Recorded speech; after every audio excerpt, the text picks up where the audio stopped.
Welcome to CrashRacer. Today we're playing Wreckfest and we're going to have a go at the latest weekly challenge, which is this time attack here, and we're going to be racing around the Motorcity Circuit. So I'm going to use manual and then automatic gears. So we're going to start with manual, and I'm going to use tuning settings of 4442, and the time that we're looking to beat for a gold trophy is 1 minute 34 seconds. Okay, into the race then, into the Rocket RX. As I say, manual gears we're going to start with. See how we get on. Over to the right hand side to give myself a good line in. Try and hold it tight around here. Yeah, I thought we'd start with manual gears, then we'll switch to automatic and see what the difference is. Normally, manual in general is a lot quicker. But we'll see what we can do with this one.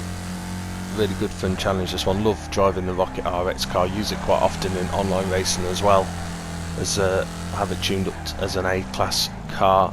It's not as good as, of course, the top cars like the Hammerhead or the Raiden RS, depending on how you've got your cars tuned up, but it's a pretty good car and it works really nicely around this circuit. Now, I don't know if you remember this challenge from before, but it's a bit of a strange one in that some of the curbs on this, running some of the curbs on this track will give you a penalty. Obviously the most ideal line that you'd normally like to take on this track is cutting in as close to the barriers as possible and running some of the curbs on the inside, which to me is not cheating in any way and shouldn't be giving you a penalty, but it does. And yet other areas of the track, like this final chicane here, you can take an enormous amount of curb without any penalty at all. And we need to sling it in right here.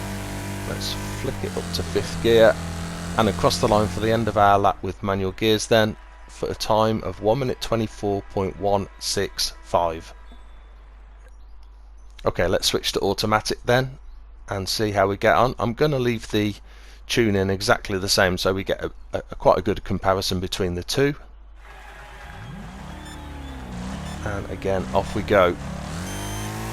So again, up to the right hand side slightly to give ourselves a better line into this tight corner here.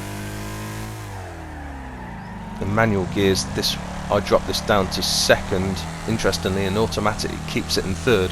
Most of all the other corners around here I was keeping it in 3rd gear.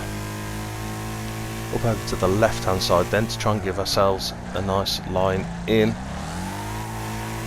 Yeah, manual gears is normally always much quicker. Obviously the only advantage with automatic gears is you can concentrate on your lines and you drive in a lot more without having to worry about the gear changes.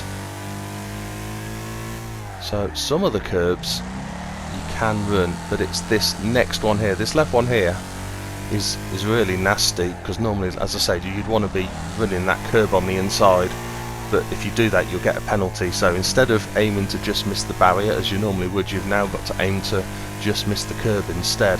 Racing down this fastest section of the course now, try and get the brake in right, a little bit of handbrake as well, that's not too bad. We'll just touch the barrier, might have slowed us down too much though. And again, we need to sling it in here, so we need to get it over to the left so then we can sling it right, just missing the barrier on the right hand side, carrying enough speed just not to touch the barriers on the opposite side, and across for a final time of 1 minute 24.307. I'm actually really surprised how close that is to the manual time. I mean, some of that is probably to do with the fact I'm not very experienced using manual gears, but even so, normally when I use manual gears it is a lot quicker than automatic. But there we go, there's my comparison of the manual and automatic gears on this weekly challenge. Best of luck for all your attempts on this one, and see you soon.